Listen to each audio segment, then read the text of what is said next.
the first session that we did the day before yesterday. Um, and then we'll move on to, I'll briefly talk about effective communication somewhere in the middle, but then we'll move on to um, the, the, the real agenda for today, which is exploratory calls with candidates, is what we're going to talk about, followed by probing, how extracting information from candidates is done and how it's helpful. Um, there'll be a section on listening skills, um, active listening, and various other kinds of listening skills, which are absolutely critical. And and like I'd mentioned the day before, um, I don't want my session to be a monologue. So please do stop me and ask me questions. There will be a natural sort of a break that we'll take after about an hour break for me to be able to answer your questions. So maybe 5 minutes or 10. Um, so there will be a natural break. So you can save your questions for that time. However, should you find that something that I'm saying in this time leading up to that 1 hour, if there's something which is pertinent and relevant to what I'm saying at that point, um, I have absolutely no problem if you stop me and ask me a question. And then at the end, the last 5 minutes, I've kept for feedback. So you can tell me how these two sessions went for you. So that's what we're going to do. Let's do a recap from session one. Key takeaways from that first session. We talked about email communication, how writing effective mails, which are short, which are to the point, and which are error-free, is a critical component of the work all corporate executives do, and it's definitely a critical component for the work that you do, or you will do, or are doing as a recruiter. Let the subject line talk. Always remember to include a subject line when you're writing an email. Always be courteous and maintain decorum. Um, and also, recipients of your email shouldn't have to scroll to read your mail. Um, More often than not. I mean, there can be exceptions, but in most cases, emails should be short and sweet, um, written in a manner that is direct and to the point. Then we talked about pitching job descriptions to candidates. So rather than just forward the joint description given by the client, as a recruiter, as a smart recruiter, you can highlight 3 to 4 key responsibilities and then send it to a potential candidate. You can also highlight nice to have skill sets like good writing ability or people skills, and so on. And also give the candidate an idea about the team, about the organizational structure, and also about the company's culture. Then we talked about assessing the strengths and weaknesses of candidates, and the purpose of that exercise being separating the wheat from the chaff. So you create an assessment matrix and do a thorough analysis of the strengths and weaknesses of shortlisted candidates. So key points from the session one and key points from this session. I'm going to create a brief document and I will send it to you. I will include the email templates there, which some of you had asked for in the previous session, and also key takeaways from today's session. I will put it in a document, a PDF document, and I'll send it to Avneet and to Alakhya, and they will forward it to you. It might be tomorrow that you receive it, because I may or may not be able to do it this evening, but definitely by tomorrow I will send it. But tomorrow is Independence Day, so we'll see. Tomorrow, are you working, Alakhya, tomorrow? I'm sure not. Tomorrow and day after tomorrow also we are not working. Oh, okay. Day after also. Yeah, Okay. it's In I know, long weekend, Sanjay Plus. I know, absolutely. So I will try and send it this evening, Alakya. Otherwise, Yeah, you can forward it to them on sure, Monday. sure. Monday is working day, right? Yes, yes. Monday in North India, it's Raksha Bandhan. So I don't know. Some offices are closed, but I don't know. So this is a dream for people who work in the corporate world. If Thursday is a holiday, and then you take Friday holiday, then you get a long weekend, and then Monday is also a holiday. So you actually get about 5 or 6 days off, which is which is pure happiness. Okay. So we talked about assessing strengths and weaknesses of candidates. Your job is to help in decision making by the employer. Be a smart recruiter. Um, the idea is not to see the relationship with candidates as merely transactional. See it as an opportunity to build trust with candidates and be prompt. It's an anxiety ridden period for candidates. You've got to recognize that and then deal with them. And therefore, it's important that you deal with them with feeling and with empathy. Empathy is a critical component again of the work that you do as a recruiter. Put yourself in the shoes of the candidate and let them know that they are valued. And then I close the session by talking about 7 communication tips for smart recruiters. One, use simple communications, stay clear of industry jargon, and set clear expectations. Don't hold out um, promises, and especially don't hold out promises that you may not be able to keep. Take the communications schedule seriously. If you've said you will call the following week, do so. Three, find out what the ideal communication channel the candidate prefers, whether it's email, whether it's messaging, etc. Many of these candidates that you'd be dealing with would be in a job already, and they might find it uncomfortable to receive a call during their work hours. So you need to find all those things out and then deal with it and then work out time schedules. Personalize messages to candidates. Don't merely use a templatized response. Introduce a personal element to it. Everybody likes communication sent to them to be a little bit personal. Listen. You can only listen if you are silent. We're going to talk a little more about that today. Um, but listening is a skill which you must have as a good smart recruiter. Get the job seeker to tell their story. And we'll discuss some of the techniques today, how you can draw job seekers out. Develop a bank of FAQs. Anticipate it could be more, but usually it's in the range of about 30 to 40 questions.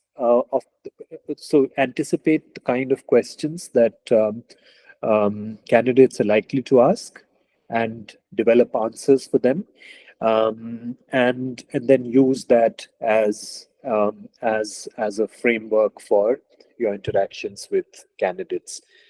And finally, once um, the whole journey with a candidate is over, whether positively or not so positively or even negatively, ask for feedback and take corrective steps if you feel the feedback is is positive and can help you improve. You must then take those corrective steps. So that was what I wanted to start with. A quick recap of what we discussed earlier. Um, so at this stage, I'm going to just stop screen sharing for a little bit, and uh, I just I just want to spend a few minutes talking about the importance of effective communication and really kind of set the stage for this session. We'll do it quickly and then move on to the main agenda, which today is going to be about making exploratory calls, probing candidates, and active listening skills, why and how they are important for recruiters. So actually, I need to share my screen again with you.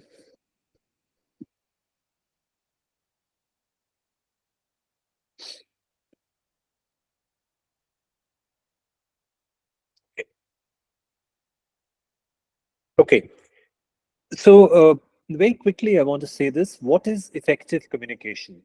No matter what job you have in life, your success, it is said, research shows, your success is determined 5% by your academic credentials, 15% by your professional skills and experience, and 80% by your communication skills. 80%.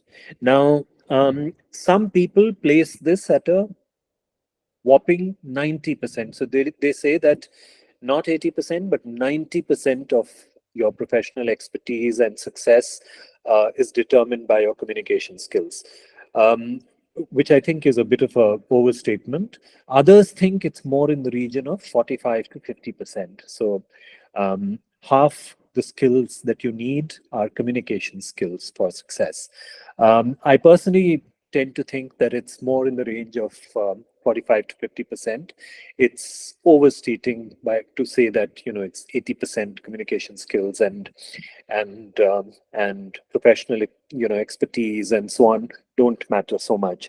I don't think that's true. But whatever the case may be, whether it is 80% or 90% or 45 or 50%, it's clear that communication skills are critical in just about any line of work. In particular, as a recruiter, you need to have good communication skills. Now, the thing about communication skills is that you could be very bright. You could have an idea or a theory completely clear in your mind, but how are you going to transfer the knowledge that you have to a set of people? Um, and that's where communication skills and the expertise comes in. If you are not able to transfer that knowledge to others, then there's limited value that your skills have, which is why communication skills matter. Now, this is just on the screen for 45 seconds. Take a look. How many F's do you see in this line that you see on the screen? Finished files are the result of years of scientific study combined with the experience of many years. I'll leave it on the screen for 45 seconds and I'll take it off, um, because I I will. I mean, don't answer immediately. I'm just going to go. I'll come full on screen and then I'm going to ask you this question.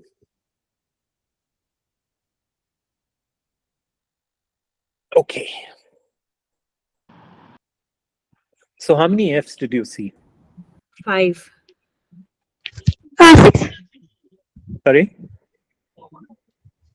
6, sir. I saw 6, sir. 6. Who saw 6? Sandhya. 7. Okay. Somebody saw 7 too. And somebody said 4, right? 6, sir. 5, sir. 7, sir. 7. Okay. So wide array of answers. So some said 3, some said 4, some said 5 and 6 and 7. There were actually 6 F's. And sorry, the reason I did this, I'm just going to share again my screen with you.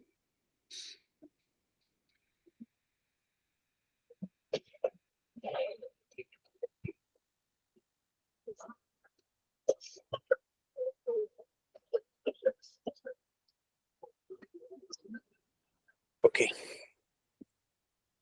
So this is what you saw. It has 5 F's. Now, I have done this many times over in my sessions, and perfectly intelligent people see only 3 F's. In your case, some people saw 3, some saw 4, some saw 5, There are actually 6 of them, and the reason people don't see 6 Fs and they see fewer Fs. Can may I request you to go mute, please? I can hear a lot of sounds, which is a bit distracting.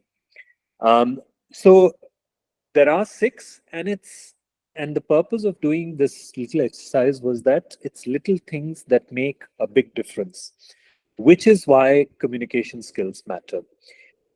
With attention to detail, why you saw 3 or 4 and not 6 Fs is because there are 3 offs in in in in this small sentence, and uh, finished files are the result of years of scientific study combined with the experience of many years, and we tend to not notice those Fs. Uh, so the, so with attention to detail and eschewing the need to rush into something, we can get it right. It's the little things that you can change that can turn you into a competent or even a highly competent communicator.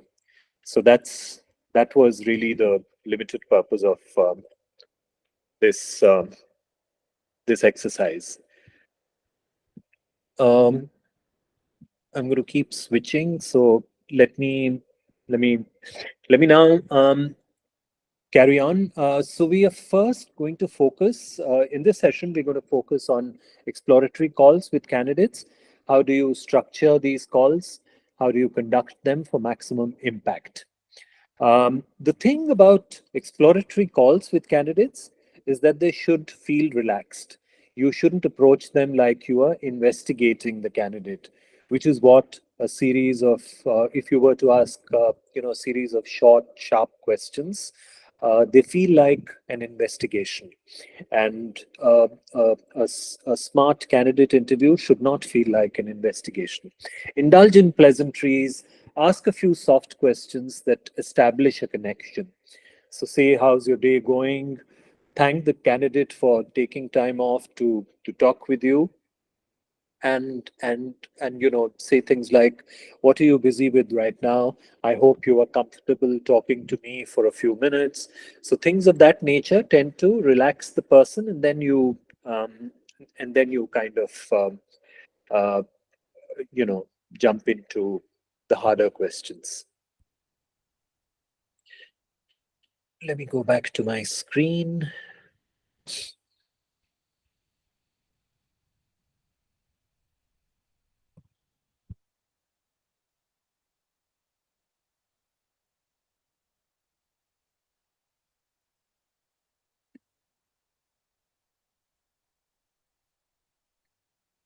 Okay.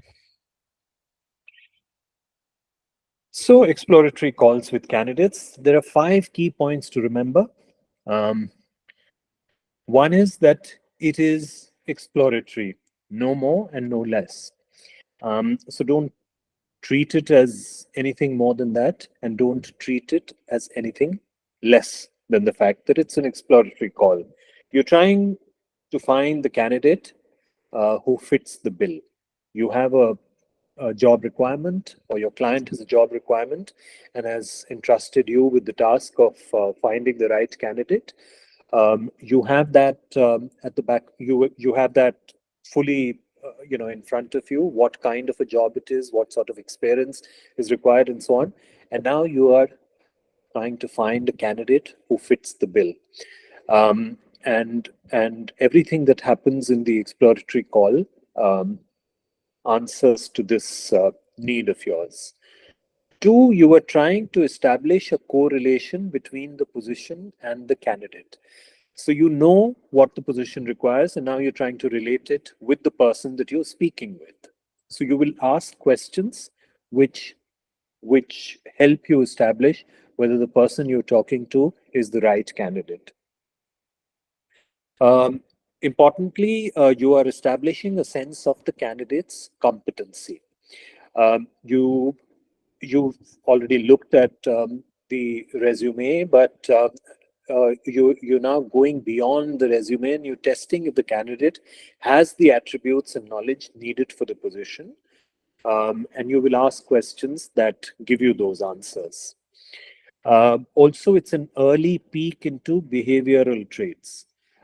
So, from the way the conversation goes, from the tone, from the manner the candidate speaks, from the fluency, receptiveness to feedback. So, if you say something, and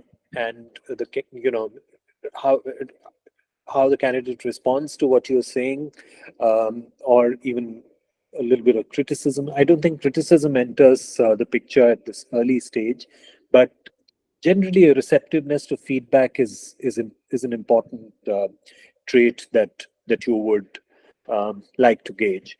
So seems a lot of good recruiters, they are able to go beyond scratching the surface.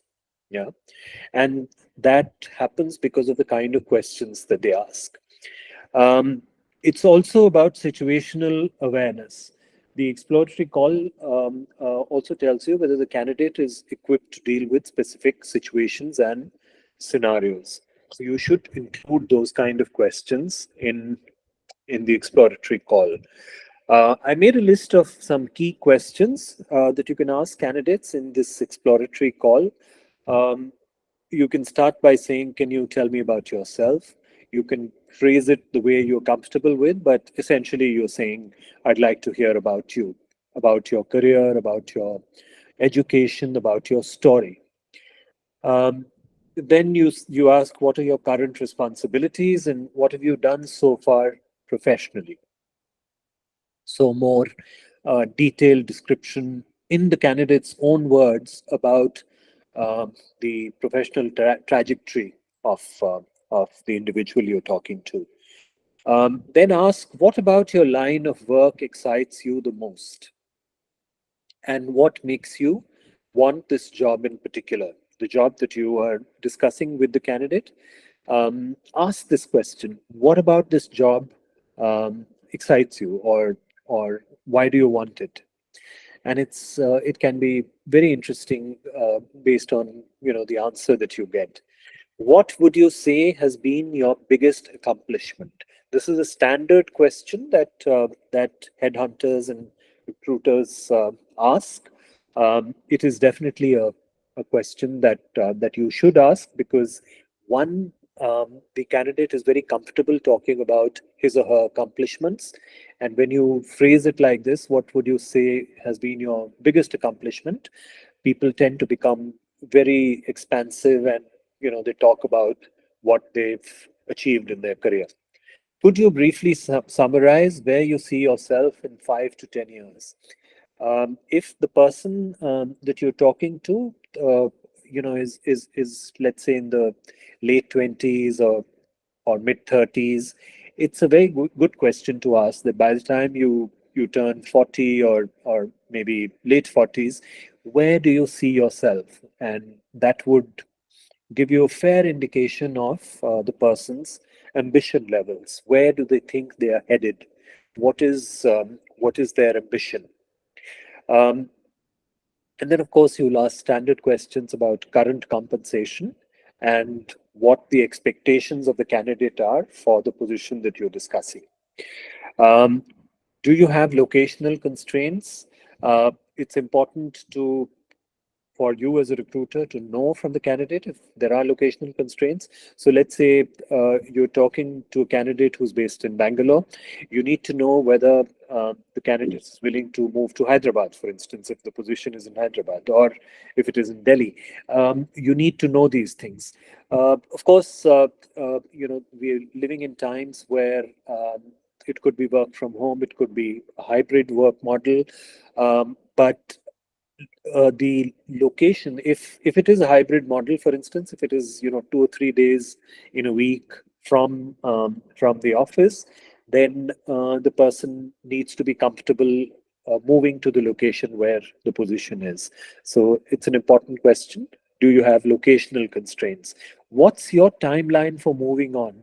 Assuming that this translates into an offer being made to you, what is going to be your timeline for moving on? So, for instance, what sort of notice period did you agree to with your current employer when you joined? Most companies agree on those things when the offer is made. Are you actively working with any other recruiters on opportunities? Um, Young people, ambitious people, they work on multiple possible opportunities at the same time, and there's nothing wrong with that. It's just that if you know about it, and you particularly like the candidate, and you can then present it to the hiring manager and say that we need to speed it up because he's a or she is a very good candidate, and we need to speed up things because um, there are other opportunities that she has or he has. So these are some of the key questions. There are some other questions, but you don't need to make a very sort of detailed call at this stage. This is an exploratory call, remember. So about these 10 or 11 or 12 questions should be sufficient. Okay. Are you with me? Am I going too fast? Am I going slow? Is it Good, okay? sir. Good. Yeah. Okay. All right. So what we're going to do at this stage then is, since I told you um, what you need to do by way of an exploratory call, let's do a mock exploratory call. This call is between a recruiter and a candidate, and I'd like to do, depending on the time that we have, I think it's 3:32 right now. So maybe we can do two such calls. So I will need volunteers from among you. Um, so how many people are there? So it says 33. So about 30 participants. I would like to I would like to ask the volunteers. One of you needs to put on the hat of a recruiter, and the other one, so two at a time, and the other one, the hat of a prospective candidate. And I'd like you to have perhaps a 3 minute conversation. 3 minutes, 4 minutes, even 2 minutes is all right. But I'd like to hear what are the questions that you ask. We just talked about the questions, and I talked about the need for an exploratory call and how to optimize it. I'd just like to do a couple of mock calls. And at the end of the conversation, we can perhaps talk about what went well and what could have gone better. And all of us can give feedback if required. Is that okay? Make sense? Hello? This is it's going to be you talking, you conducting an exploratory call. So who would like to volunteer to be the recruiter? Quickly, please. Hello. I'm seeing a lot of thumbs ups. Is that Sandhya? Who's Sandhya? You'll be the recruiter. Okay. Okay. Okay. And who will be the candidate? I need a volunteer for a candidate. Sandhya will interview this person who's going to be the candidate. Who's who'll be the candidate? If you don't volunteer, I will. Okay, Mamta. So Sandhya, I would like you to have an exploratory call with Mamta. Please unmute both your mics, Sandhya and Mamta. Okay. And you may begin now. Okay. Yeah, firstly, this is the first time I'm trying this, sir. I don't have any experience. Of course, absolutely. Okay. So, hello, Mamata. Hi, Sandhya. How are you doing? I need to ask that. That's okay. Okay. Hello, Mamata. How are you doing? Yeah, I'm doing great. How about you? Yeah, I'm doing good. So, can you please tell me about yourself? Yeah. Hi. As you know, my name I'm Mamta. I have a IT experience of 6 years. Currently on a break as I'm taking care of my two kids. Now attending these recruitment training so that I get back to workforce in a stepped manner rather than complete a full-time job, so that I can give time to them and to my own profession or career as such. So looking forward for joining a workforce and then starting back my career as such, Sandhya. Okay. What would you say has been your biggest accomplishments? So I'm biggest accomplishment that I would say when I was working was I'm a big good team player. So I've been awarded as a good team player award 2 or 3 times, even in the lead position as such. So that is what my biggest accomplishment is. Okay. And as a mother, now I've trained my kids also well so that they're also getting good accomplishments from their school. Okay. So, do you have any locational constraints? Yes, I would prefer working from Bangalore. Okay. So You can okay. close. Yeah. You can you can close. What would you say by way of ending the call? You can do that, and we'll then move on. Go ahead, Sandhya. Okay. Uh, okay, I'm good with your information. And just say that I'll come back to you Okay. with specifics should you be required to appear for an interview, Mm. and all the best. And so a uh, nice goodbye. Okay. Okay, sir. Yeah. Okay. That Okay, it was was good. nice talking to you, Sandhya. I would rather wait to hear from you back. Thank you. That was good. Very good. Um, I need two more volunteers for the recruiter who'd like to be the volunteer. Hi, sir. My name is Anushya. I can volunteer myself for recruiter. I can try. You'll be the recruiter. Okay. Yeah, And yes, I would like to try. okay. And Bindu has also raised her hand. So Bindu is going to be the candidate. So Anusia, you can talk to Bindu. Okay. So, hi, Bindu. Hi. Hi. So, good evening. So, is it convenient time for you to talk with you? Actually, we are calling from Herki. Based on your application, we are trying to connect with you. So, would like to confirm your convenient timing. Yeah, I'm convenient to talk right now. Yeah, fine, fine. Thank you, thank you. So, Sandhya, you have applied for the so and so position in Herki.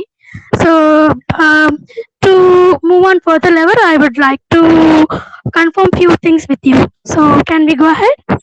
Yes, please do. Yeah. So, can you please tell about your experience for this particular job? Yes, my overall experience is 9 years. I started off Okay. my career as a marketing officer in Unit Laboratories for international Okay. marketing of pharmaceuticals and sciences, active pharmaceutical ingredients, which is API. Then later Okay. on, I moved to Mylan Laboratories. Again, I started off in API business development. And with Okay. an internal job transfer, I got transferred to formulations department as a demand planner. And overall, I have 6 years experience as a demand planner. And Okay. post delivery, I'm on a career break. Okay. Okay. So you would like to restart your career with the new opportunities. Am I right, Sandhya? Yes, I'm looking forward to new opportunities. Okay, fine. So with the current statement, what excites you more to work with this project? What excites me with this project? the role being the same as my earlier experience, which I will be able to, contribute to the company with my previous experience and the knowledge that I've gained during my break. I'll be able to contribute to the company. Oh, that's good. That's good. Definitely, we will help you out this. So, for your convenience, may I know, do you have any locational constraints, shift expectation, and compensation expectation? If it is any, you can go ahead and tell me the details. Yeah, I'm looking forward to work in Hyderabad, be it the mode of hybrid. Okay. Okay. And the next question you asked is regarding compensation. Okay. Compensation, we can discuss it further once interview is complete. Okay. Okay, Cynthia, that's good. So, thank you for the time of being with me and um, gave me clear instruction about your expectation. Definitely, we will try to help you out, and I will come back with you with the right opportunities. Thank you. Thank you, Sandhya. It's a pleasure talking to you. Thank you so much. Thank you. Sir, that's it. Okay, thank you. That was again very good. But all the rest of us, can we criticize Sandhya and Anusuya and Bindu and Mamta? Can we critically assess how the two conversations went? So what went well, first of all? If the rest of us, I mean the four who participated in it will not speak. The others. Any comments on how the first conversation went or the second? Hello. So for the Yes, Darshini. yeah, Go ahead. sir, what I felt for the first conversation was that I felt that Mamta is very confident when she was answering the recruiter. So I think that confidence plus the experience that spoke, volumes. Like, yeah, That came she's like through. the Absolutely. eligible candidate or the right choice for the firm. Absolutely. But do remember that Sandhya said she's doing this for the first time. And I think No. I'm for not. I know she was also very good. I was just, you just asked her opinions, so I was just no, of course. giving. No, I in fact started by saying let's criticize all four of them bitterly. But I That didn't would be mean really good if you criticize So us. I was You not criticize criticizing. us I was very just good. praising the one candidate. No, I was kidding. I think Sandhya asked very relevant questions, and she did a good job of that. But I agree with you. Mamta handled them very confidently, and you could see the confidence she has as a professional, and she handled it well. But I don't want to be saying this. I want it to come from you. So anyone else who wants to comment on the second conversation or the first, whichever? Sir, in the first conversation, the recruiter can start the conversation with introducing herself or like who is calling. Yes, agreed. Absolutely. You introduce yourself.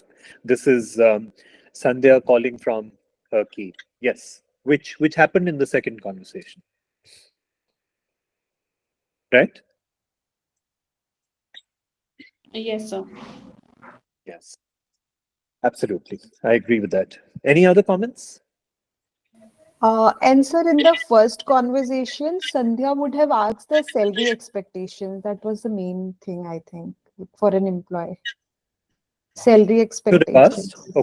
Okay. But this was more like a 3-minute conversation, and I in Yeah, fact correct. I came in and said, now you can close the conversation because we can't spend the next 20-25 minutes in these conversations. So we were just trying to get a sense of how you would conduct an exploratory call. Yes, And or I else think it that, was good one. yeah, I think it served the purpose well, and I'm very thankful to four of you, Sandhya and Mamta, as well as Ansuya and Bindu for volunteering to do this, and I think it was it was a worthwhile exercise. We spent 10 minutes doing it, and I think they were 10 worthwhile minutes. Do you agree? Yes, very much. Okay, wonderful. So let's move on. We've talked about the exploratory call. Let's now turn our attention to proper probing of the candidate. And this is something that happens slightly deeper into the recruitment process. Once you've established that the candidate has the wherewithal which is required for the position, you then need to know much more to be sure. You need to know many more things about the candidate. So, how do you extract more information? Apart from the basic information, part of which is there in the resume and part of which has come through in your exploratory call, but now you need um, more meaty information about the person. How do you extract it? You need to see this developing of a candidate profile in the nature of a fact-finding mission. The So more, online footprint, sorry, do we explore the online footprint for this? Online presence? online, yes, you can do that, but I think at an advanced stage, if you are trying to probe the candidate more, because it establishes that you're seriously interested in the candidate, because you've had an exploratory call, you've seen the resume, you've had the exploratory call, and you like the person, and presumably the hiring manager that you are dealing with also likes the person. So you are going deeper into the association or the relationship as it's developing. So now you want to ask some more searching questions. It is more going to be based on the questions that you ask. And I'll just switch to my slides, and we'll talk about the kind of questions that you need to ask to get more meatier answers. The more you know, the better informed the decision that you're going to make will be. So let me just go into presentation mode again.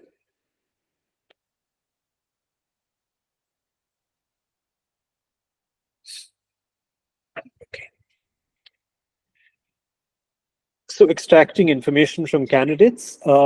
What is probing? If I could briefly define it, it needs good communication skills to draw out information from candidates to understand them better. And this process of gathering information is probing. A probing question sparks deep thought and detailed responses. And by asking a probing question, you're able to tap into the personal feelings of candidates and their ideas about a specific topic. So there are different kinds of people that you will encounter. You're going to be dealing with different candidates. Some are naturally communicative. Some are, very sort of outgoing and extrovertish, while others are not particularly, inclined to offer a lot of information about themselves. You need to be able to deal with both situations. So, I've been in the first half of my career, I was a journalist, and I was a business journalist, and I can tell you that I had some interviews with CEOs of companies and so on, which went very well because I would ask questions, and the CEO would be in a very sort of expansive mood, would elaborate at length and answer my questions. However, there have been some occasions when I distinctly remember CEO of one top company. It's still one of India's top 10 or 15 companies. I met this gentleman. I'll not tell you which company, but I met this person, and I would ask a 3 or 4 minute question. I would ask something elaborately about the company's financial performance. I would ask the question for, let's say, 3 minutes or 4 minutes, and in answer he would say, "Yes, that's true." And I would think that, he's going to sort of expand on that, but that's it. His answer is done. That, yes, that's true. So now I'm now asking my second question, which is again a 2-minute question. I ask him about whatever, your products, what's the excitement in the product space for your company. And he would say nothing in particular. That's it. That's his answer to the question. So now, how do you conduct an interview with a person who speaks like this? It was extremely, extremely difficult for me, and yet the idea is for us, for Business India magazine, which I used to work with at that stage. The idea was to write a 2 or 3 page corporate report on this company, and I'm interviewing the CEO whose answers in monosyllables: yes, no, maybe, perhaps, and it's impossible really.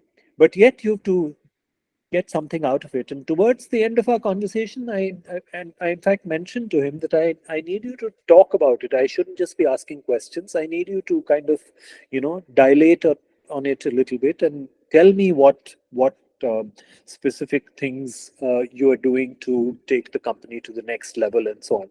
So towards the end, he did become a little more outgoing, and he answered questions at length. But you can easily come up with a candidate who's not particularly communicative.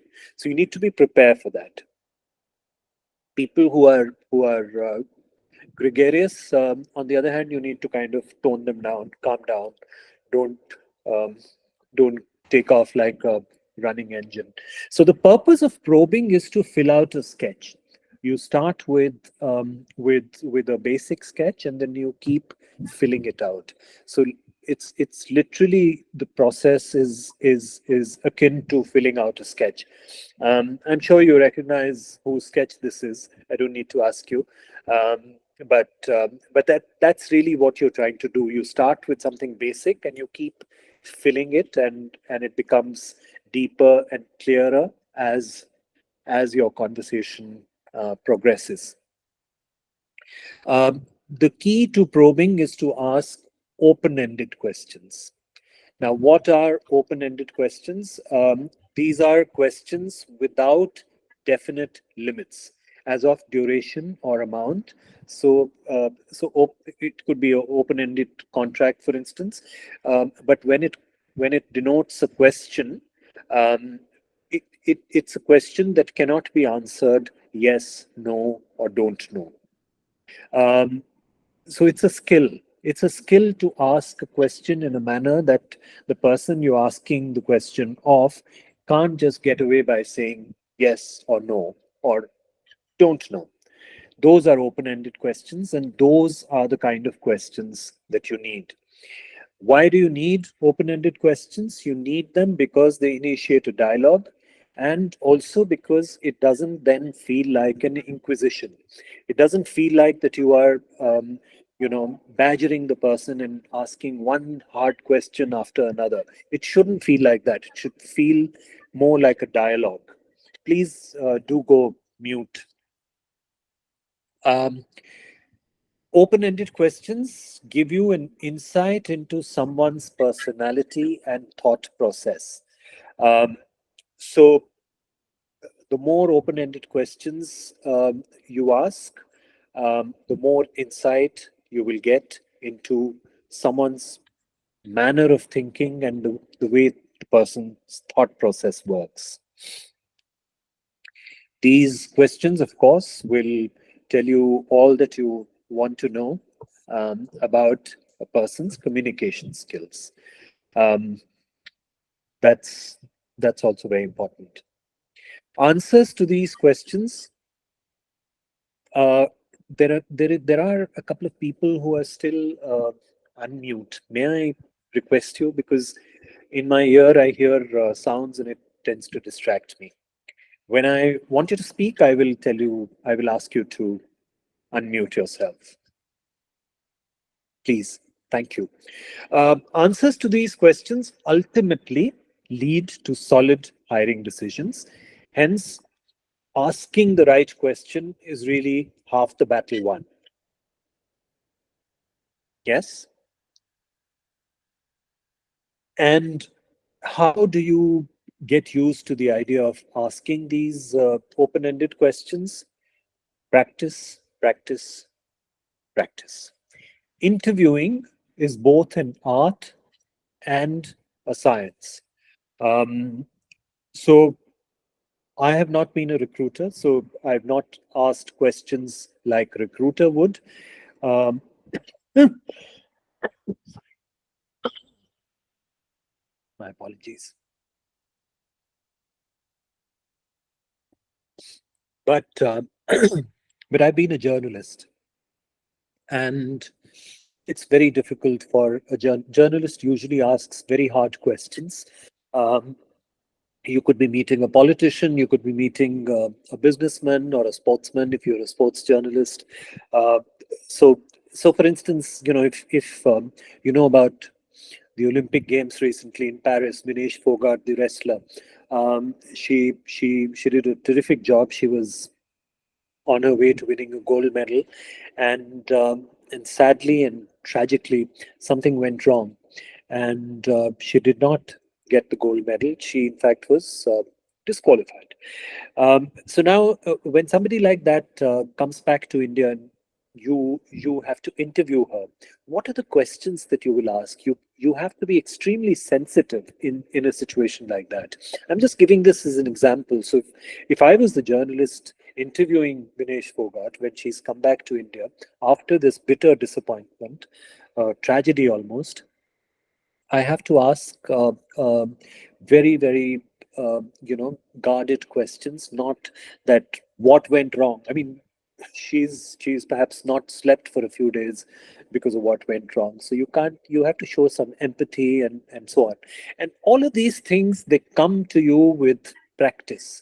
The more candidates that you interview, and the more you practice the way you're going to be speaking to candidates, the better your interviewing style will become. So interviewing is a science, because you need to ask questions because you want answers to those questions. But it's also an art. How do you ask them? How do you word your questions? And um, and you get better at it as you go along.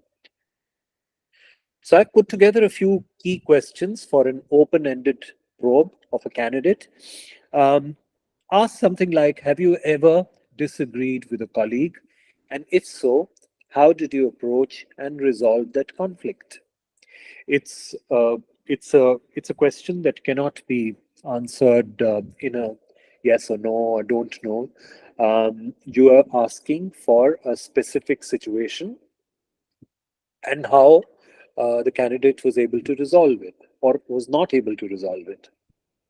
So you will get an answer um, at length to this question. There's more to all of us than meets the eye.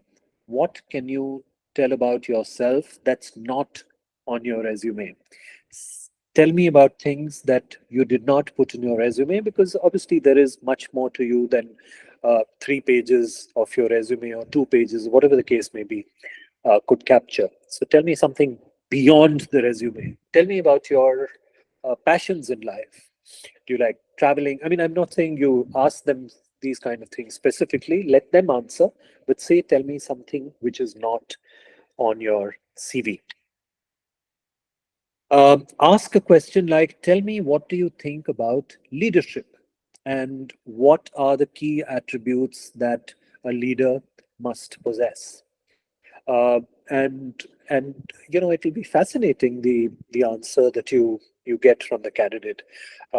Leader should be ethical, should be forthright, should be a great communicator. There's so many elements that go into great leadership. So it will all be sort of extremely enlightening for you, and will give you an insight into how the candidate thinks. And then this is, I've perhaps in the course of my corporate career, I would have appeared for, I don't know, 10, 15 interviews at different companies. And this one question is common. I was asked this question everywhere. Where do you see yourself 5 or 10 years from now? In my case, it was more often than not, they asked me about 10 or even 15 years. And it's very important to ask this question because it will give you a sense of the candidate's ambition. So ask this question towards the end of your conversation, but you know, listen very carefully to what the person says and capture it. So I'm going to ask you some of these questions, and I want to know from you. You can perhaps unmute yourself at this stage. Is this open-ended or is it close-ended? So open-ended questions are more probing and they result in deeper insights. Close-ended questions provide clarification, but the answers are terse and reveal no unexpected insights. I see on your resume that you've had to change your location twice. Did you find that stressful? Is this open-ended or not? No. No. Close-ended. No. No is correct because the person can just say, no, I did not. And that's the end of the conversation, right? I mean, there's nothing more that needs to be said. So you need to phrase it differently. Let's go on to the next question. What would you describe as your principal strengths and also your weaknesses? Is this open-ended? Yes. Yes. Yes. Open-ended. Yes, it is. Yes, very much so, because the person cannot say no comment. It can't say yes, can't say no, can't say don't know, can't say no comment. Has to talk about strengths and weaknesses. So this is a classic open-ended question. Describe to me the way you measure your professional success. Open-ended. Open. Open-ended. Yes, very much so. Ask these kind of questions. How do you measure professional success? And the person has to uh, answer, and that gives you an insight. So a few more questions that aid effective probing. Maybe you can mute yourselves again. Could you walk me through your career trajectory, your first job, the other jobs you've held right up to this moment? And this is where you're asking the candidate to tell you his or her story. So allow for sufficient time, and you know, people when they talk, they may not talk in in linear fashion. I mean, they could go back and forth where they talk about their latest job and then go to the first job and then, you know, come in between and that sort of thing. So that's what you should expect, because your question is, walk me through your career trajectory. And it's a great question to ask if you are effectively um, uh, probing a candidate. What part of your job do you find the most interesting as well as the most challenging? Do you have a role model? This is even as a journalist, I found this a wonderful question to ask. I mean, I did an interview with Sunil Gavaskar, the Indian cricketer, one of my first media interviews. I used to work for All India Radio then. And I asked him this: do you have a role model? And what makes him or her a role model for you? So ask a candidate, who do you like? I mean, if he says, you know, he admires Steve Jobs, or in India admires Narayana Murthy or Azim Premji or whoever. I mean, it's a nice way to get the person to relax also, and people enjoy talking about these things. So ask who's your role model. What makes you the right fit for this job? This is again a great question, because here the candidate will himself or herself describe what their strengths are, which are suitable for the position that you're discussing. Some more questions. How would your closest friends describe you? And you know, I was asked this question, and I was asked a question of this nature, maybe not exactly this, in one of the many interviews that I appeared for, how would your closest friends describe you? And it was difficult to answer, but I did answer it. And I said mostly complimentary thing about myself, but that's okay. How would your boss describe you? You can also tell me how you would like your boss to describe you. How, if you were a fly on the wall and your boss was talking about you and your strengths and weaknesses, what would you like your boss to say? These are nice questions. Describe to me the one accomplishment in your professional life that you're most proud of. This we've discussed earlier also. What do you think of work-life balance? I think it's a great question to ask. You get a sense of the prioritizing of work in the candidate's mind. Recently we've had this whole controversy. It's still raging. Um, Narayana Murthy of Infosys at one stage said that young people should work 70 hours a week. Now that's if you assume that he's talking about a 5-day week, that basically means 14 hours a day.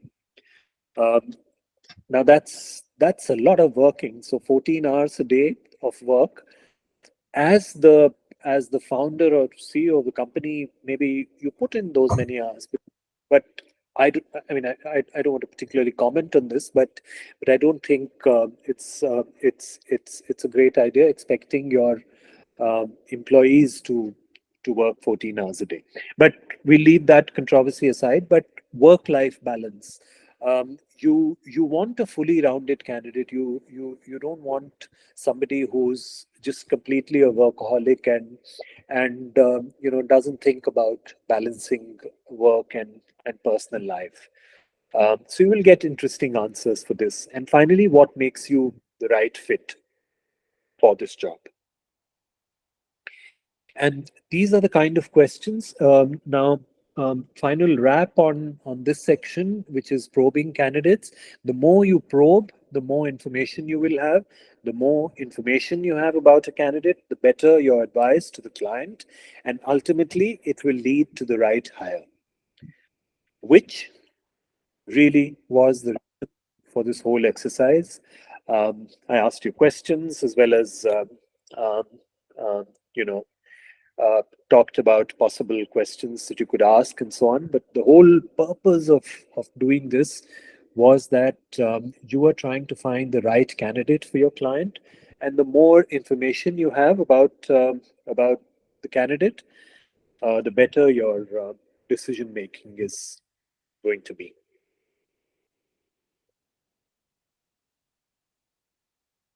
Any comments at this stage? Any questions that I can answer, or shall we wait for the next chapter to end and then? Okay, so let me continue. We Is it okay? We want a breather. You want to sort of have a glass of water or something and then come back, or should we continue? I need to hear from you.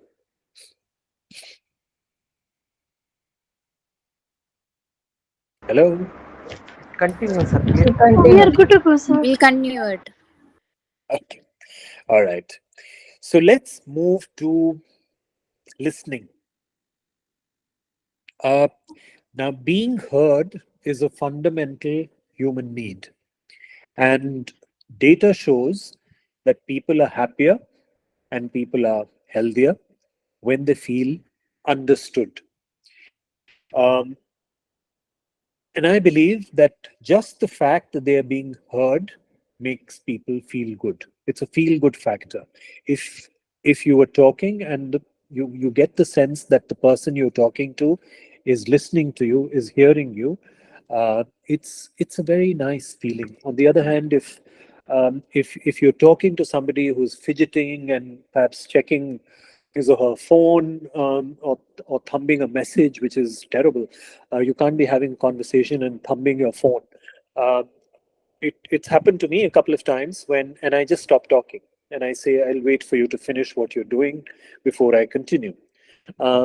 So, people like to be heard, and you should give them um, that that comfort is something which you must give them. And that is why, for us as recruiters, it is important to listen in a world full of talkers. So world is full of people who talk, who like to listen to the sound of their own voice. But we as recruiters, while we should be good at talking and have good communication skills, essential part of arsenal of communication skills is also being a good listener. So you may love the sound of your own voice, but it is important to recognize that not everybody likes your voice as much as you yourself do.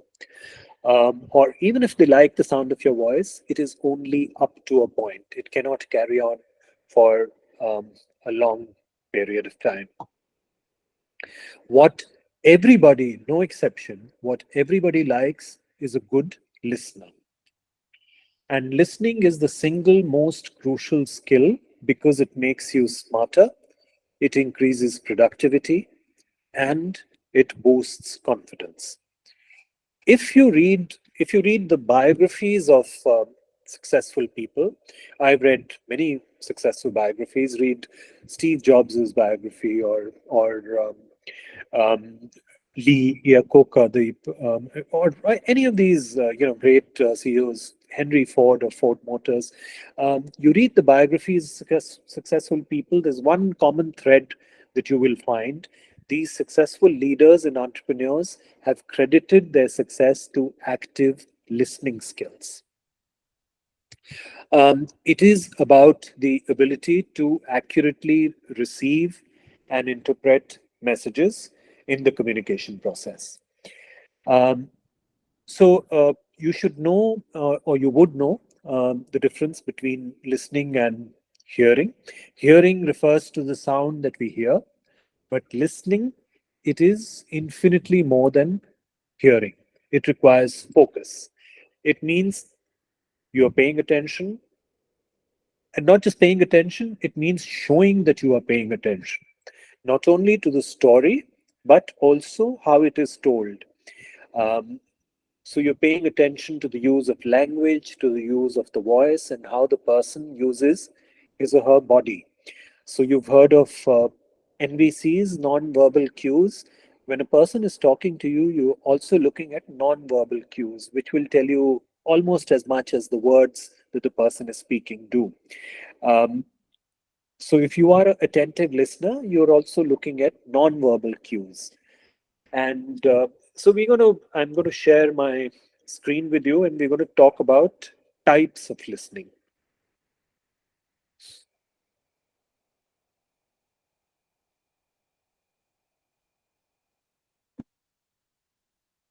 Okay.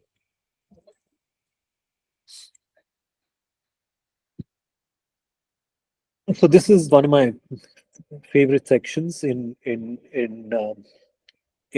both of these sessions uh, that we've done together,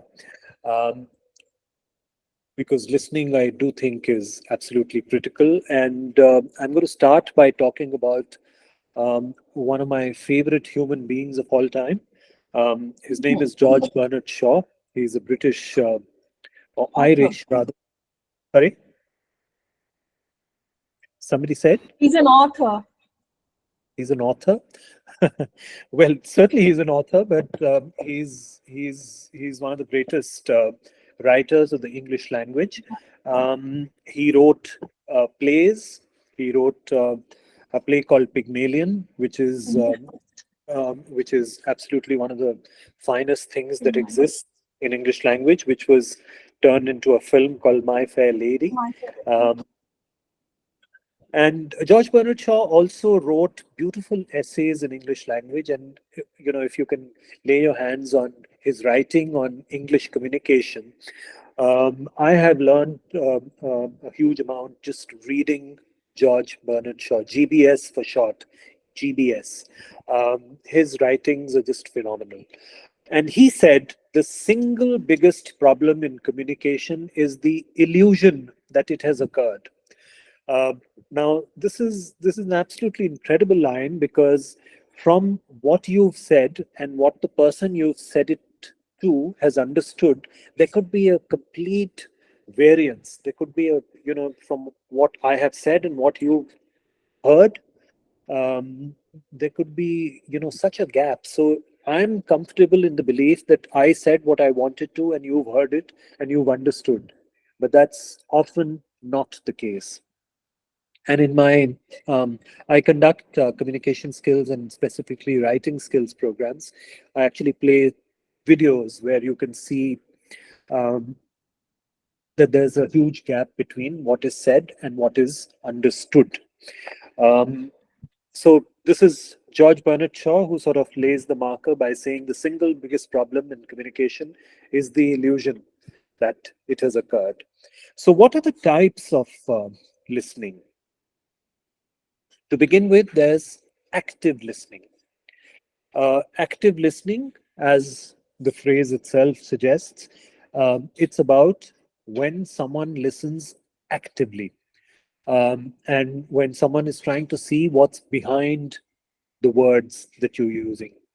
And that's where things that I said, non-verbal cues become important. You see the body language of the person, you see the tonality, um, the facial expressions, and all of that comprises a part of active listening.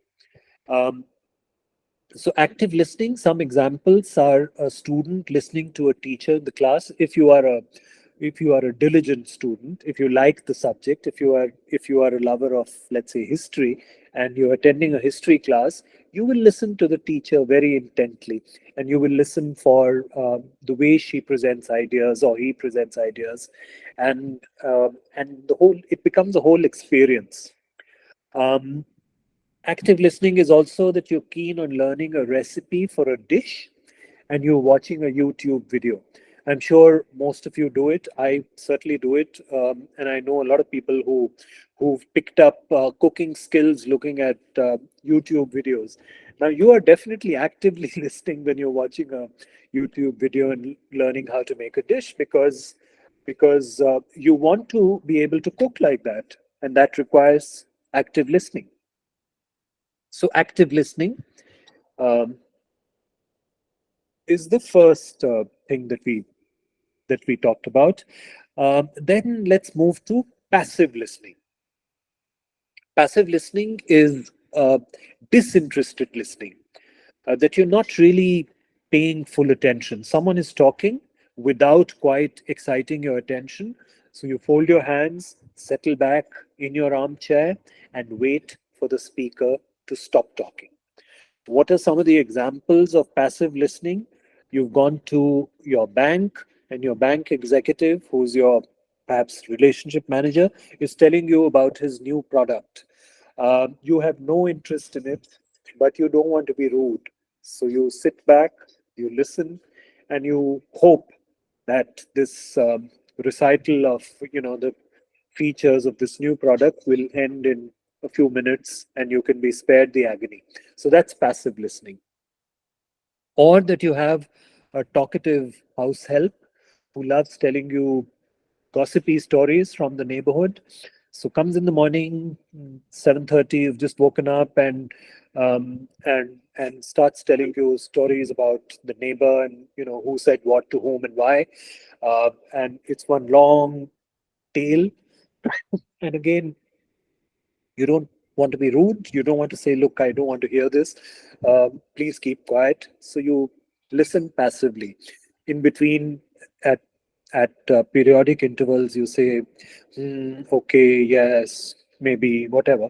But you're not really listening. So that's passive listening. Then we move to critical listening. And critical listening is like critical reading, because both involve analyzing the information followed by decision making. critical listening you do because you're going to arrive at a decision at the end of your listening experience. So this kind of listening requires complete attention.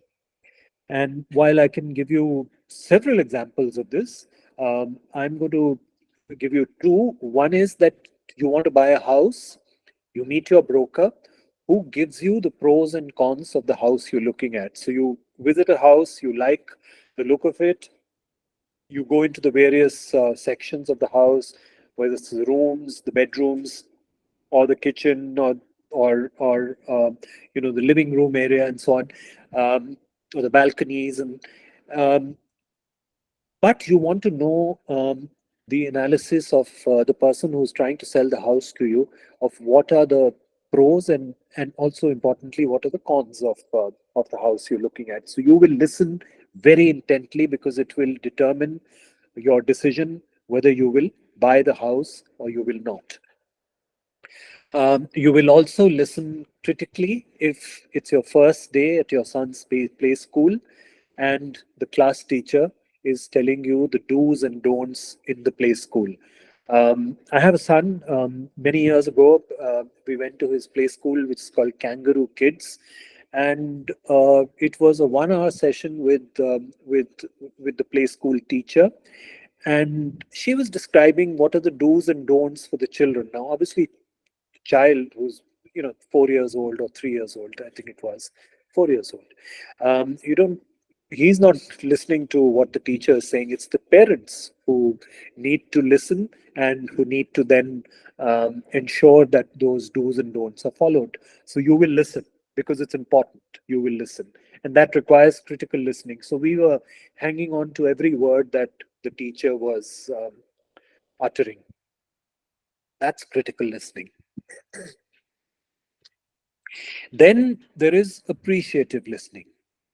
When you listen to something with admiration and appreciation, um, it is when you like listening to the person for the way that they speak. Kate Winslet is an actor who I deeply admire. She's the young lady who played Rose in the film Titanic, which you may have seen. But after Titanic, which she acted in the 1990s, I think mid 1990s. After that, her work is absolutely incredible. She's acted in some outstanding films. She's acted in television series, and she's just such a great communicator. She also reads novels and she records them, and you can listen to her audiobooks. So there's a author called Roald Dahl, whose books Kate Winslet has recorded. Charles Dickens, his books Kate Winslet has recorded, and I can tell you that there's no better experience of listening to novels in the days that um, I was growing up. This facility was not available. We couldn't listen to books. We had to read books, and thank God for that. I mean, I love reading books, but in the last 15, 20 years, perhaps a little more, there's the option of listening to books, and it's a wonderful experience if the narrator is as gifted as Kate Winslet.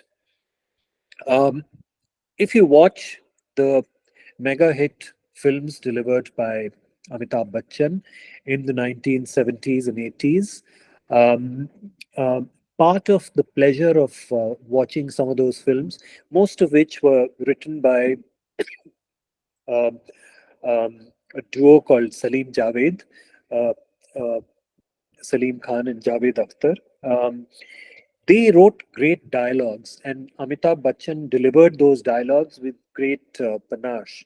So it's quite apart from the story and how it unfolds. A film like Sholay, for instance, uh, it's a treat to listen to how Amitabh Bachchan, who is a fine actor in those days, how he delivers those dialogues. So you want to listen to them, and that is appreciative listening.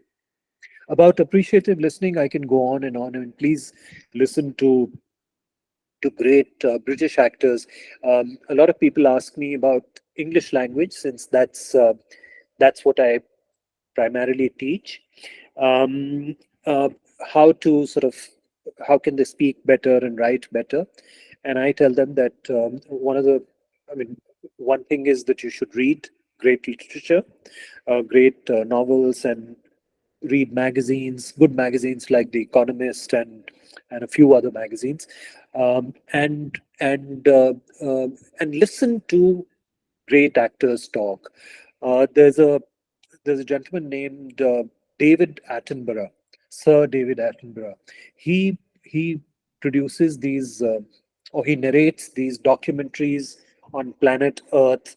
He talks about the solar system. He'll talk about the jungles, the Amazon, or you know, just endless productions which talk about the Earth that we live on. They are wonderful, and he speaks so beautifully. You can learn so much by listening to him enunciate. Just the way he conveys ideas and feelings, there's so much to learn from it. He's in his 90s now, and doesn't have very long to live, but he's still active, and it's wonderful to do appreciative listening. So what is Um, his name? David Attenborough. Let Attenborough. me Thank you. let me just write it in chat for you. I'm very glad that you asked his name because he's one of my favorite human beings of all time. Thank you, sir. You're welcome. Most welcome. Listen, you have access to Netflix? No, sir. I'm having access to Prime. David Attenborough's programs are He's on available Netflix. on Google for free. Yeah. No, on Netflix, there's a series that he did, I think, a couple of years ago called Our Planet Earth.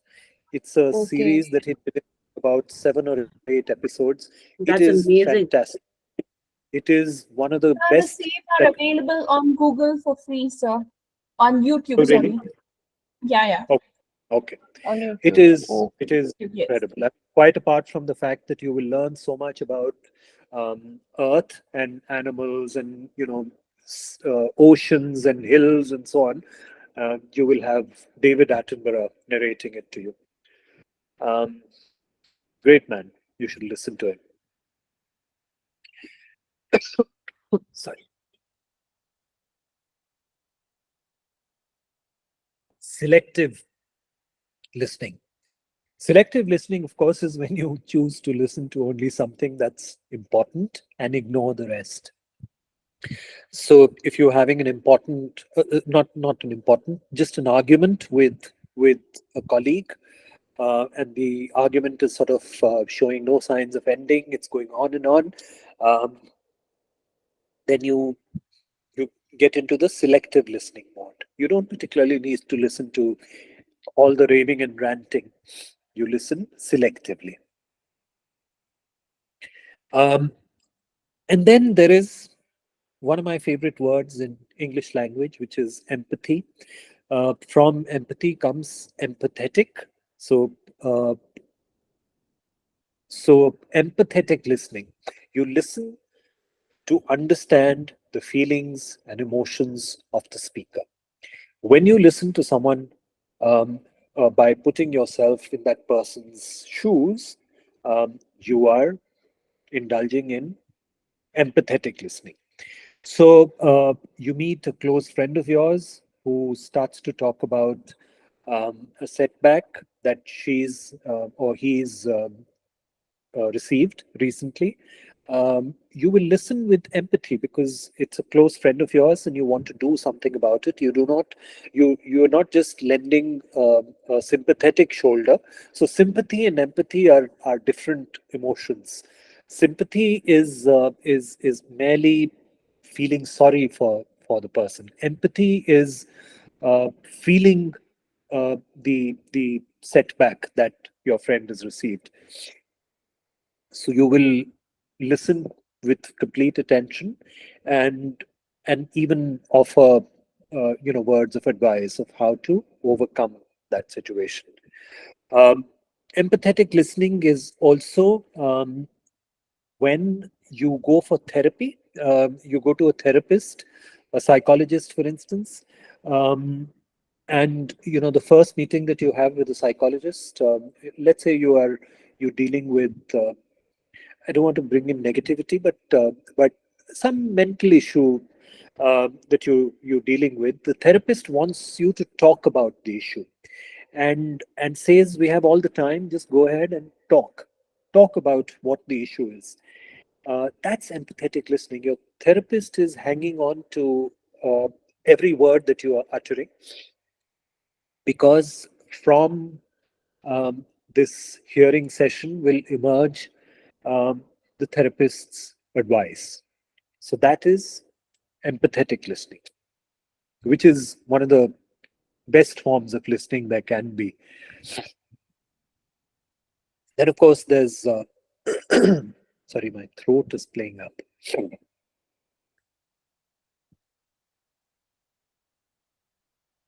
So I've been a broadcaster, and um, I used to make a living on the basis of my throat, and that's what they say, that something which is so precious for you is also the thing that gives you trouble. So in recent years, I have this problem which is called laryngitis.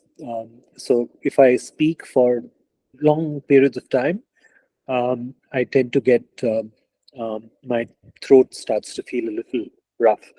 I I I don't think that's quite happening, but clearly you know I have to keep clearing my throat, and I know that I'm on microphone, and there are these harsh sounds that you'd be listening to. So apologize for that.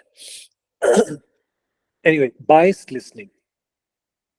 When you listen to someone with a preconceived notion, that is biased listening, and of course, biases can be negative. They can also be positive. So you could be positively inclined towards somebody, and you're listening with this preconceived notion that whatever this person, he or she, is going to say is going to be like, I totally agree with it. That's biased listening. Or you could be saying that this guy's or this woman is a complete idiot, and whatever she says is going to be utter nonsense. You've been told by your neighbor that the new tenant is terribly rude. And based on this information that you've been given by your new neighbor, you you avoid the new tenant. So you've had no personal experience of the rudeness of this new person who's come and started living next to you. But because you've heard from others that the person is rude, you avoid contact with the person. Now, that is a glaring example of biased listening. And the thing is that we talked about this yesterday, but let me again mention it. These are anagrams: listen and silent. And it's quite remarkable that listen and silent are anagrams, because anagram is words that can be formed by rearranging the same letters. So if you rearrange listen, you get silent, and you can only listen if you are silent. So that's about listening skills. Um, we have a little more time, but I'm going to, since we've not really had time to be able to, for me to be able to answer your questions. I'd like to spend the next 10-15 minutes taking your questions and answering them.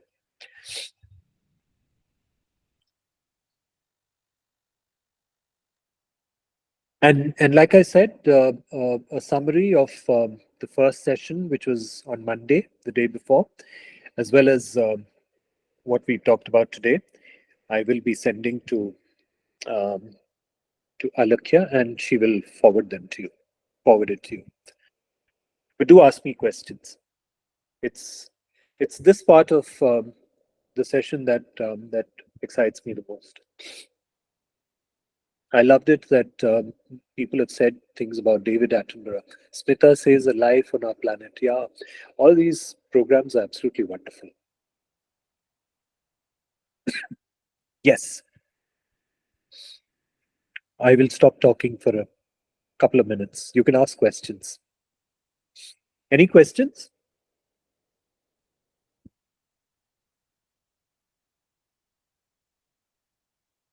So this, if you have no questions, then basically it means two things. One, that you didn't listen to what I had to say, or two, which I hope is it's more the case. Two, that I made everything so crystal clear that nobody has any questions. Pushpa is Pushpa. Yeah, Sir, Pushpa is. you said Go ahead, Pushpa. authors. You said those books. By reading those books and this, we can improve our communication skills, sir. Yes. You'd like those names?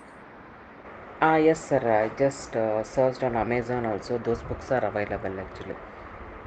Which ones? David, this.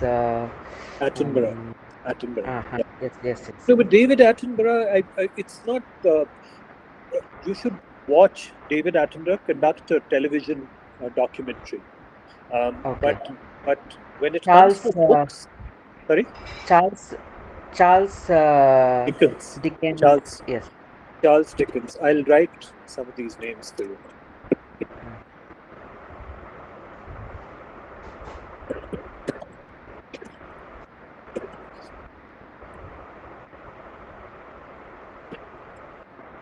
And George Bernard Shaw, you said George Bernard Shaw.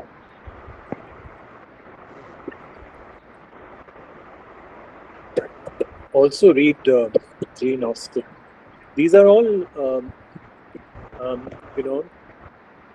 authors who are no longer there, who wrote in the 18th century, 19th century. But and of course, the greatest writer of the English language is William Shakespeare. Okay, William Shakespeare. And the best thing is not to read his original text, because it's difficult to understand, because it's written in Old English. But read something which is more, which is more recent, a recent assessment of Shakespeare's plays. Okay. I put a few names. I'll. Should you be interested, I can put down the names of authors and their books, as well as magazines that you. Okay. I'll be very happy to do that. Yeah. Yes, sir. Please, sir. Yeah. I will send that to you. Absolutely. Okay. Thank you, sir. Thank you, Pushpa. I appreciate that. Thank you. So, Yes. hi, sir. Myself, Anushya. Yes, Anushya. Hello, sir. So, I'm not here for asking any doubt. So, I would like to take a moment to thank you because so far your session was very crisp and clear. So, we don't get to have a chance to ask doubt. That's a fact, one thing. And second thing, upon teaching the main point, adding up some of your personal stories as an example that excites us more. So we are always into the bucket, like not getting distracted, and always focused on which page you are leading to us. So that's a very wonderful thing. So far, I have been with you. Thank you, sir. Wonderful. That's music to my ears. So if you want to talk in that vein, please carry on for the next half an hour. But anyway, so drawing on my personal experience, I think all of us, when we communicate, we draw on personal experience. That's those are the best examples that you can come up with, because you've experienced it yourself. I've had a long career. It's almost 40 years that I've been working. And so I'm ancient, as you can tell. So I have just so many experiences, so many episodes in my life that I can draw upon when I talk about some of these things: effective communication and listening skills and all of that, interviewing skills. I mean, it's so difficult sometimes to interview people. So yeah, it's I have to delve constantly. Yes, sorry, somebody was saying. Swati Perumal also has some other question, like, can you please explain difference between talent acquisition and recruitment? She's asking. Talent acquisition and recruitment. No, it means same thing, that you Yeah. are acquiring talent. But Swati, do you can you ask your question? What exactly do you have in mind? Yeah, Swati, are you there? Yes. Yes. Hi, sir. No, not Swati, not you, Swati Perumal. Okay. Can you hear me, Yeah. sir? Yes, sir. I can. Yes. Recently, Please go I ahead. had attended one training session, and they are discussing both are different, and they're explaining the process is different from talent acquisition and recruitment process. So that's why what I understood is talent acquisition is particularly recruiting for particular talented some higher officials like that. Is it correct, sir? That is the different or any other Look, I must confess that I've never looked at it that way, that talent acquisition, talent is talent. I mean, you are, whether you're recruiting for a junior position or you're recruiting a CEO. I was, there was a time when I was involved in the recruitment of the chief executive officer of Max New York Life, the insurance company. Because the CEO of the company, Tony Singh, had decided to retire and we needed a new CEO. So that was such an elaborate process that I worked out of the offices of Egon Zehnder, which is a executive search company, perhaps the biggest executive search company, one of the biggest in India, and it's an international firm. So they were going to conduct a international talent hunt and come up with the CEO of Max New York Life. So I spent 4 days in their office creating a job description. So that is a talent hunt as well. But even if you are looking at a junior manager hiring in a company, whether it's Wipro or whatever, I think it's still talent hunt. I don't think the nomenclature changes, but I could be wrong.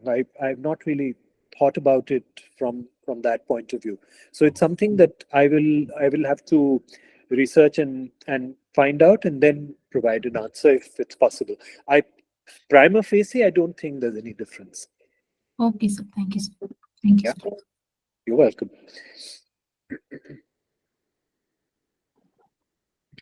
Any more questions? Yes, sir. Yes, Lavanya. Sir, this is Lavanya from Hyderabad, sir. Okay. Sir, actually, I'm a mother of three, sir. As a mother of three, I don't have that much of time, sir. But I just want to improve my, listen at that communication skills, sir. Okay. Effectively, so what should I do, sir? Apart from this Turkey, I just wanted to improve my skills, sir. Yes. So, Lavanya, it's very good that you've asked this question because I conduct communication skills programs, which are specifically intended at helping individuals. So while I do many of these communication skills and writing skills programs for corporate organizations, for companies, I also do individual programs. So on the Herky portal, I'm going to create a free training session, which will probably happen in September, first week of September. And I'm sure you will get that notification. You can come for that session. And if you feel that that's something that, that probably be a 1-hour session. But if you feel that it is something that, you'd like to kind of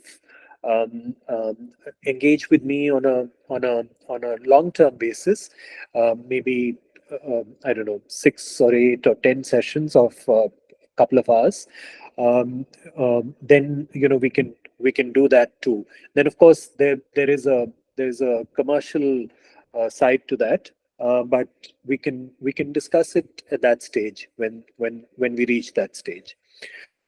So that's. Did I Thank you answer? so much, sir.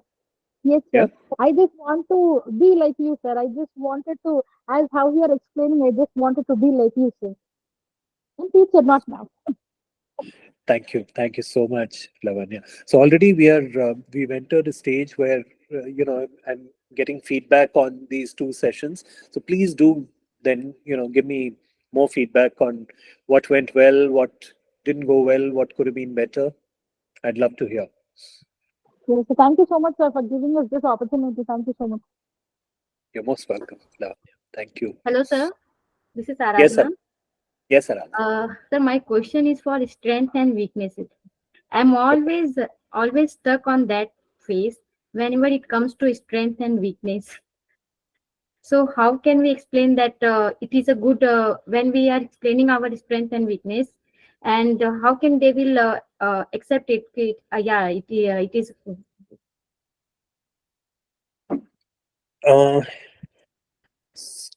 So how will you explain your strengths? See, as an individual, you will know what your strengths are. I mean, in the sense that you will have a fairly good idea of what part of your job. No, sir. What I'm asking you that I know, but how the everyone explaining their strength and weaknesses as individual, right? But how the recruiter will accept it that it is a best strength, and they have said what explain. No, so one thing is that based on what the candidate says are his or her strengths and weaknesses, you will take that on face value that this is the candidate's assessment. But basis of the conversations that you will have with the candidate. So for instance, just to give you an example, if the candidate has said, I have very good speaking skills. Now you will be able to verify that in the course of these conversations that you'll have with the candidate, whether he speaks well or speaks satisfactorily. You'll be able to arrive at those conclusions. But there could be some technical areas where the person says, I have these strengths.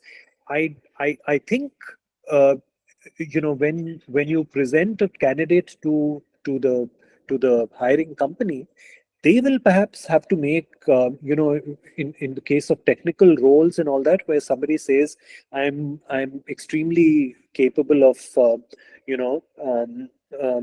things A or B, then they will have to make that decision, because a recruiter cannot possibly have that technical expertise which is specific to, let's say, I don't know, code writing and some of these IT related jobs. I don't think a recruiter at the end of the day, I think, is more of a generalist, right?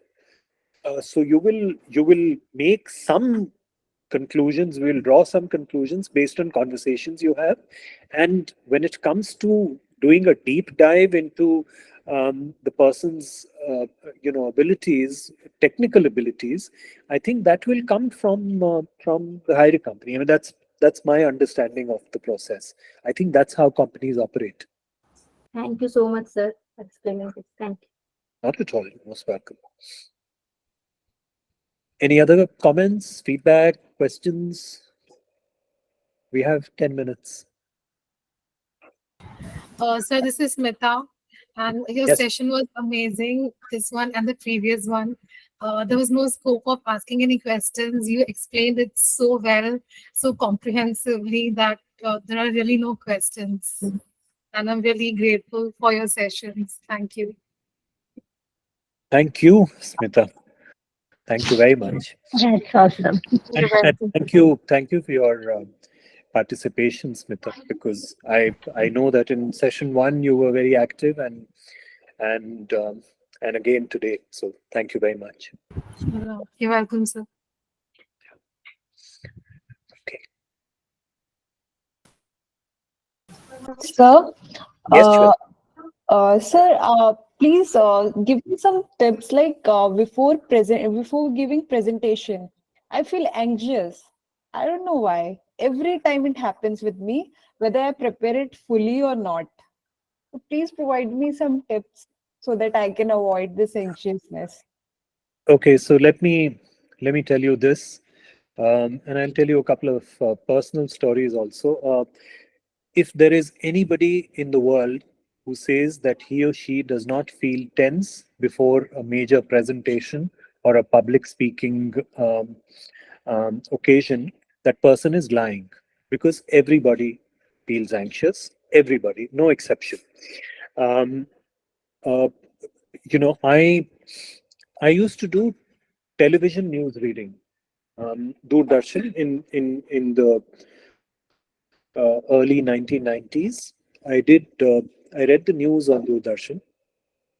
Uh, so I got a call one day from the chief producer of Doordarshan, who said, "We'd like you to."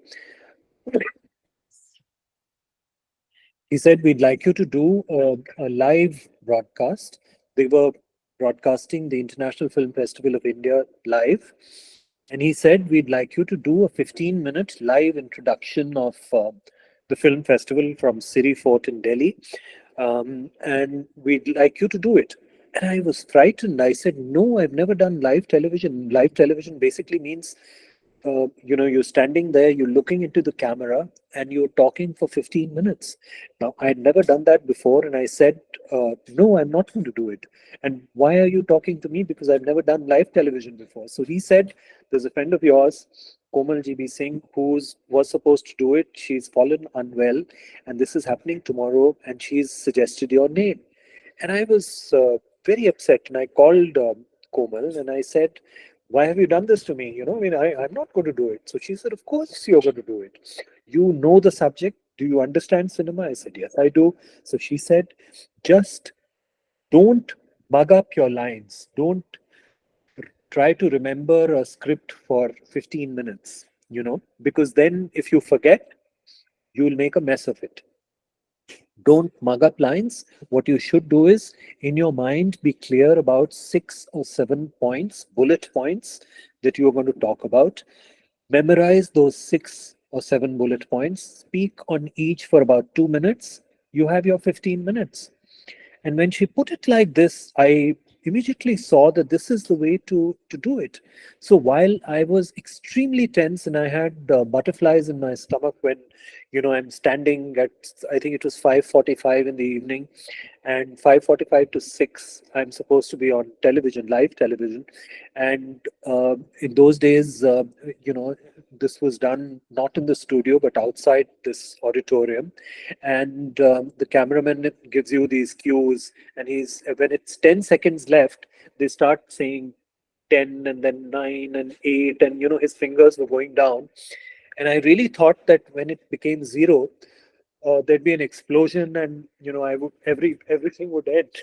I would disappear from the face of the earth. But of course, no explosion happened and nobody disappeared. I was just expected to start speaking. So I said, "Hello, and I'm Sanjeev Verma." And it was a big occasion in my family. In my brothers and sisters and cousins, they'd all collected and they were watching me perform live on television. So when I got back home that day, I asked them, "How was it?" And most of them said that when it started, you looked nervous. I mean, there's no doubt about it. You looked quite nervous, but within about 2 or 3 minutes, you started to relax, and then you started to talk to the camera as if you were talking to a friend. So everybody that I know of feels a great sense of anxiety before you do public speaking. The thing to do is to practice. Practice, practice, and practice. There's a doctor, I forget her name. I think her name is Jill Taylor. Dr. Jill Taylor. Do you know of TED Talks? Yes, sir. Yeah. So Dr. Jill Taylor is a TED speaker, and she's conducted one of the most popular TED Talks of all time. Some, I don't know, hundreds of millions of views and so on. So she was asked once, she was asked, it was delivered so beautifully, just a 20-minute talk of, or 17 minutes, I think it was. How did you do it? It was done so beautifully. And she said that she practiced her script 200 times. 200 times. Imagine. I mean, you do it once, you do it twice, then you do it 55th time, and you do it 155th time. I mean, if you practice somebody for 200 times, you will do a good job. I mean, I'm not saying that you practice 200 times and then do something. Jill Taylor did, but that's how she felt comfortable. But practice something for, stand in front of a mirror, or talk to a friend, and do it over, I don't know, 20 times, and you will be fine. That the initial butterflies in the stomach is a common phenomenon. Everybody gets it. Winston Churchill, one of the greatest speakers of English language, not a great politician for an Indian, but a very fine speaker, Prime Minister of Britain. If you ask Winston Churchill about his public speaking, he would say, I stand for hours before the mirror and I practice my speech, and that's why it comes out well. Anyone who says that, look, I'm just so good that I do it extempore and it comes out right, is not telling the truth, is lying. So Okay. right. So I think the problem is with me. I just practice one or twice just before presenting it. Not more than that. No, it's all right to be tense, because if you are tense, you're going to be very, very careful about how you go about it. Yeah, but the audience shouldn't know na, that we are feeling tensed, or it doesn't look nice. That is true. Practice is the only thing that you can do, Shweta. It's the only way out. Um, an important thing that I have to make a public speech or something.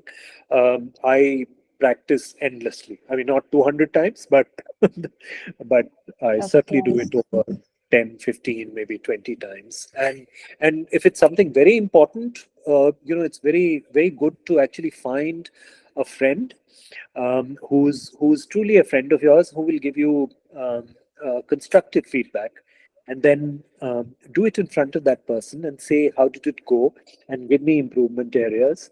And that's the way to do it, and that's the way you will get rid of your hesitation and the feeling of um, of nerviness. Agreed, sir. Thank you. Yeah, thank you, Shweta. Lots of comments and very complimentary comments in chat. So um, you'll send these comments to me, Alakya. Would you be able to?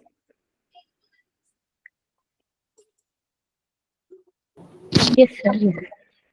I I Shall I love. share you on WhatsApp or? Yeah, please do. Wherever, Yeah, sure. WhatsApp Sure. or mail, whatever. But it's very Sure. nice to read all this, and I thrive on feedback. I conduct these sessions regularly, and feedback, not just for the sake of feedback. When I get the feedback, I work on it, and I strive to get better. Learning never stops. I'm ancient, like I said. I'm in my 60s, Sir, one but thing. Excuse me, sir. learning doesn't stop. Swati, yes. Sir, can you share your LinkedIn profile to us? Absolutely. I'll just do Yeah. that. Thank you, sir. Thank you so much.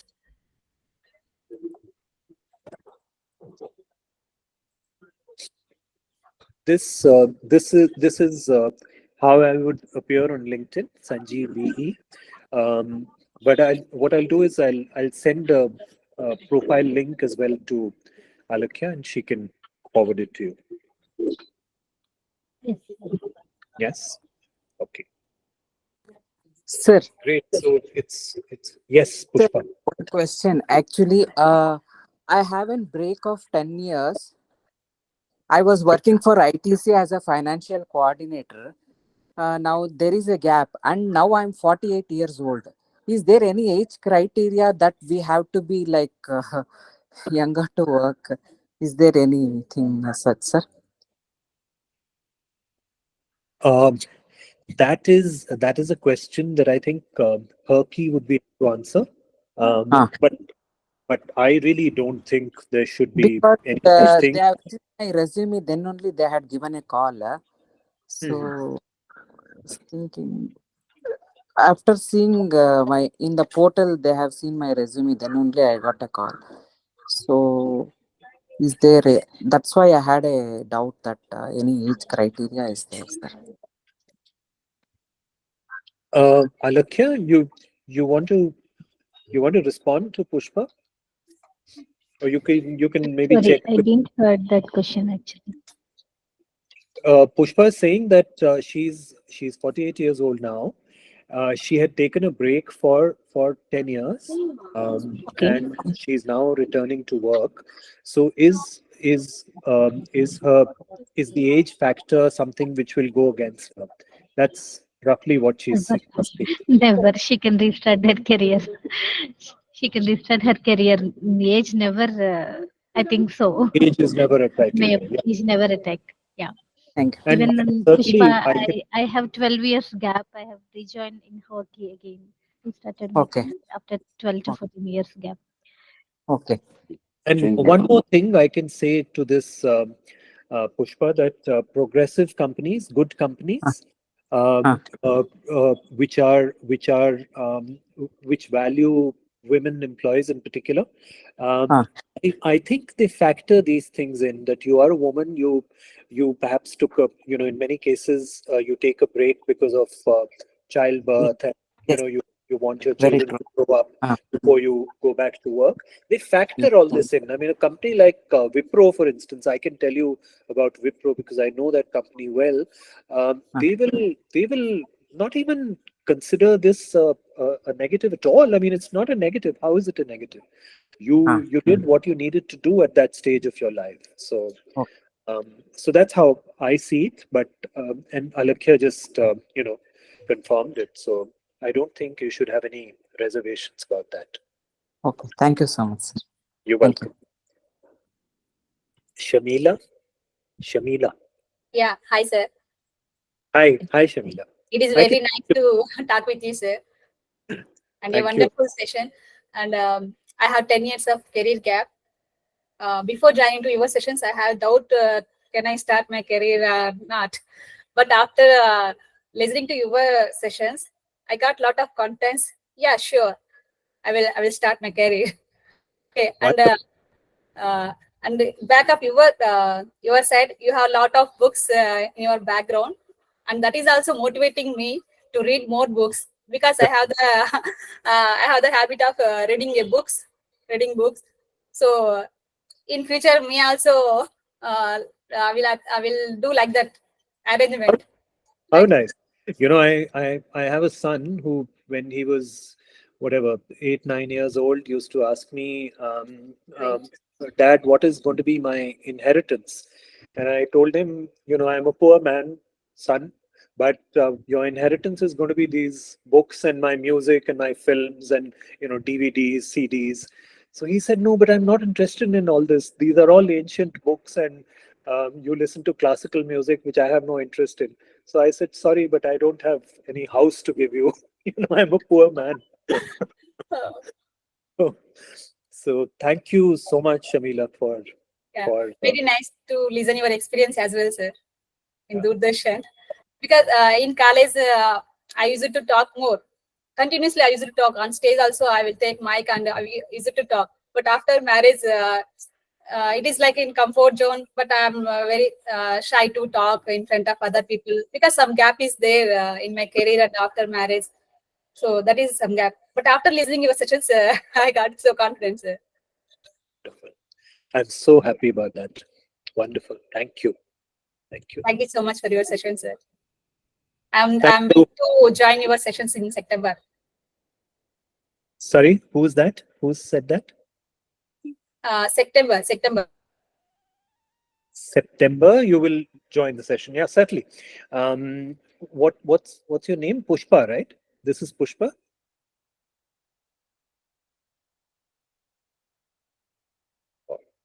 Or Shamila, is it? Not Pushpa, I guess. Shamila. Okay, so I'll you'll soon see the details of the session in September, and I look forward to that. But thank you very much for attending the session on Monday as well as today. I've greatly enjoyed myself, and I hope you did too. But looking at the comments, I'm extremely pleased that I could say something which you found useful. Thank you. Thank you, Sanjay sir. Thank you so much for your wonderful insight. And the comments, all comments are like a very awesome. Thank you. That's music to my ear. Yeah, we will share you, surely we'll share you all the comments what they have given. Okay, and sir, may I know like when you're sharing your that thing Monday? Or